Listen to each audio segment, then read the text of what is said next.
আজকে এটা কি হলো আমার সাথে, কাস্টমার প্যাকেটের এরকম অবস্থা দেখে বলছে পার্সেল তো আমি নেবো না। আমি বলছি আরে দাঁড়াও একটু, প্যাকেটটা তো আগে পুরোপুরি খুলি, তারপরে তো তুমি বলবে নেবো না। তো ভিডিওটা তোমরা পুরো দেখতে থাকো যে কাস্টমার কী জন্য বলছে পার্সেলটা নেবো না। তো প্যাকেটটার থেকে বক্সটা বেশ ভালোভাবে বার করলাম, ওপেন ডেলিভারি যেহেতু ছিল না, তবুও এরা বলছে ওপেন করে দেখাও, নাহলে কিন্তু আমি পার্সেল নেবো না।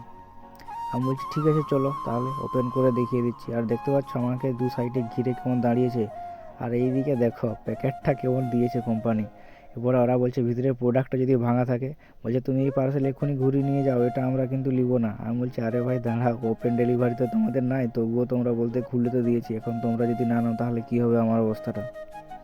বলছে ঠিক আছে প্যাকেট যাকগে যা, যদি প্রোডাক্টটা ঠিকঠাক থাকে তাহলেই নিব। আবার এই দেখো কি হলো, ভেঙে গেলো যে সব কিছু। তারপরে যখন দেখলাম না সব ঠিকঠাকই আছে, বাবা কাস্টমারের আমার খুশিটা দেখো, কত খুশি, বলছে সব ঠিকঠাক আছে পার্সেলটা দিয়ে দাও নিয়ে নেবো।